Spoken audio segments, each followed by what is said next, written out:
Moin meine lieben Freunde und herzlich willkommen zum neuesten Video. Wieder in Rheinau Richtung Schaffhausen sind wir unterwegs. Ui, hast du gesehen? Das Graffiti. Rheinau ist Szene, hast du gesehen? Ja, wir fahren weiter, ich halte es da nicht an. Ich glaube, das ist nicht gewollt, das Graffiti, aber krass, ey. So ein riesen Ding. Nein, ich habe mir ein bisschen zwei, drei Sachen überlegt. Und zwar ist mir so eingefallen, was gibt es für TÜV-Gesetze oder allgemein Gesetze, die sich TÜV-Fahrer darauf aufregen. Und da sind mir ein paar Sachen eingefallen.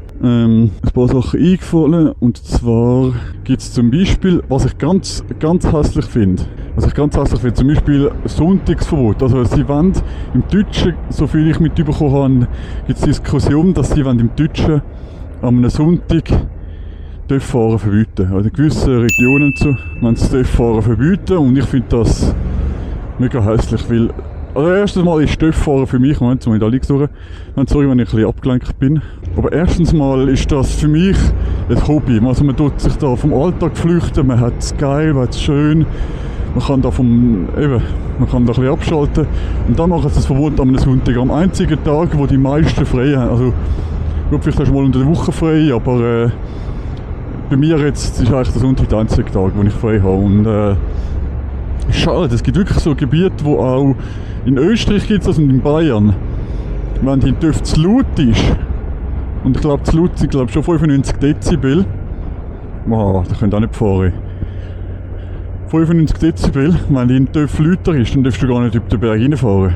Also, und da kannst du auch wirklich allgemein wirklich richtig krasse Bussen einfangen. Auch wenn dein TÜV standardmäßig, serienmäßig, ab Werk, wenn er wirklich ab Werk so laut ist, und, ja, oder wenn du einen Auspuff umgebaut hast und das alles legal ist.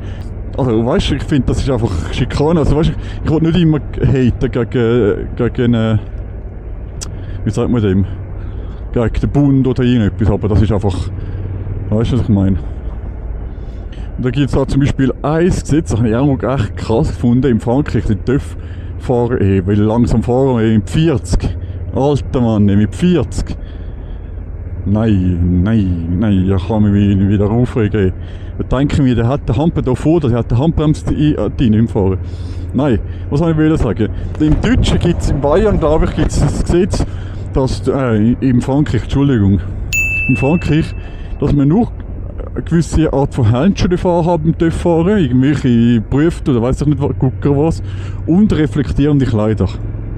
Helm ist ja sowieso eigentlich überall bei uns Pflicht, aber mit der Handschuhe, mit dem reflektierenden Kleider. Und nein, aber das ist schade. Weißt du, bei mir ist es so, viele können jetzt sagen, du bist so ein Prolet mit dem TÜV rumfahren und so und hast du nicht gesehen.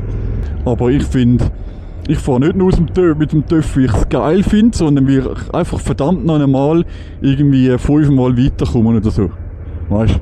Weil ich einfach viel weiterkomme und viel weniger Benzin braucht. Ich weiss nicht, eben wie der Ausstoß rein ist, aber ich gehe jetzt mal Handgelenk mal Pi aus, dass das auch besser ist. Wenn ich weniger Benzin brauche, dann weniger verbrennen.